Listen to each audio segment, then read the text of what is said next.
ಸ್ಥಳದಲ್ಲಿ petrol bomb ಎಸೆದಿದ್ದಾರೆ ಅಂದರೆ, ತಲವಾರು ಇಟ್ಕೊಂಡು ಓಡಾಡ್ತಾರೆ ಅಂದರೆ, ಅಲ್ಲಿ ಯಾವ ಮಟ್ಟಕ್ಕೆ ನೀವು ಆಡಳಿತ ನಡೆಸ್ತಾ ಇದ್ದೀರಿ? ಭಯ ಭಕ್ತಿ ಇಲ್ಲ ಯಾರಿಗೂ.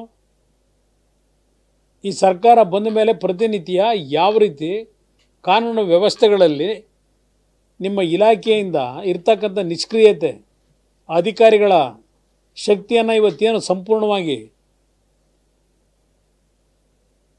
ಇವತ್ತು ಅವರನ್ನು ನಿಷ್ಕ್ರಿಯ ಮಾಡಿದ್ದೀರಿ ಅಧಿಕಾರಿಗಳನ್ನು, ಅದರ ಹಿನ್ನೆಲೆ ಇಂಥ ಘಟನೆಗಳು ಮರುಕಳಿಸ್ತಾ ಇದೆ. ಪ್ರತಿದಿನ ಹಲವಾರು ರೀತಿಯ ಕೊಲೆಗಳು, ದರೋಡೆಗಳು ಸ್ವೇಚ್ಛಾಚಾರವಾಗಿ ಯಾಕೆ ನಡೀತಾ ಇದೆ?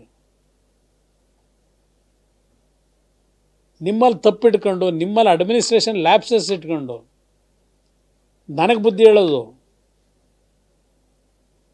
ನಿಮ್ಮಿಂದ ಕಲಿಬೇಕಾ? ನಾನು 2 ಬಾರಿ ಮುಖ್ಯಮಂತ್ರಿಯಾಗಿ ಕೆಲಸ ಮಾಡಿದ್ದೇನೆ, ಹೌದು. ನನ್ನ ಕಾಲದಲ್ಲಿ ಯಾವುದೇ ರೀತಿಯ ಕೋಮು ಸಂಘರ್ಷಕ್ಕೆ ಎಡೆ ಮಾಡಿಕೊಟ್ಟಿಲ್ಲ. ಇವತ್ತು ನೀವು ಬಂದ ಮೇಲೆ ಇಷ್ಟರ ಮಟ್ಟಿಗೆ ಎಲ್ಲ ಸಮಾಜದ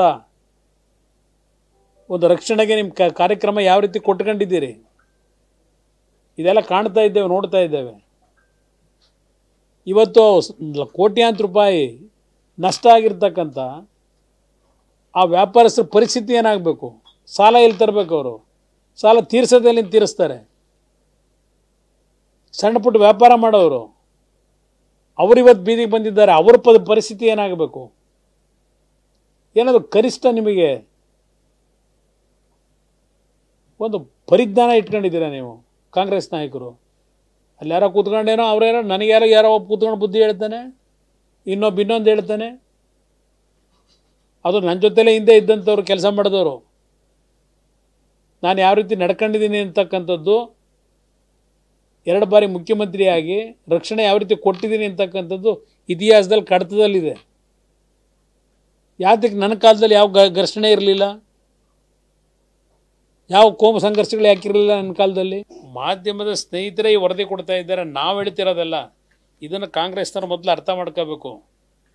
ಪೆಟ್ರೋಲ್ ಬಾಂಬ್ಗಳು ಇವೆಲ್ಲ ಮೊದಲೇ ಸಿದ್ಧತೆ ಮಾಡ್ಕೊಂಡಿದ್ರು ಅಂದರೆ ಇದು ಪ್ರೀ ಪ್ಲ್ಯಾಂಡ್, ಇದು ಮಾಡಿಸ್ಬೇಕು ಅನ್ನೋದಕ್ಕೋಸ್ಕರಲೇ ಮಾಡ್ಕೊಂಡಿದ್ದಾರಲ್ವೇ? ಅದನ್ನೇ ಸತ್ಯ ಹೇಳಬೇಕಲ್ಲ ಸರ್ಕಾರ. ಇವತ್ತು ಹೇಳಬೇಕಲ್ಲ ಸತ್ಯನ, ಯಾರಿದ್ದಾರೆ ಇದರಲ್ಲಿ ಅಂತೇಳಿ. ಸರ್ಕಾರ ಜವಾಬ್ದಾರಿ ಇದೆ. ನಾಳೆ ಹೋಗಿ ನಾನು ಎಲ್ಲ ವಿಷಯಗಳು ಗ್ಯಾದರ್ ಮಾಡ್ತೀನಿ. ನಂತರ ನಾನು ಏನೇನಿದೆ ಅಂತಕ್ಕಂಥದ್ದನ್ನು ನನಗೆ ಸಿಕ್ಕಂಥ ಮಾಹಿತಿಗಳು ನಾನು ಒಂದು ಸೈಡ್ ಮಾಹಿತಿ ತಗೊಳ್ಳಲ್ಲ.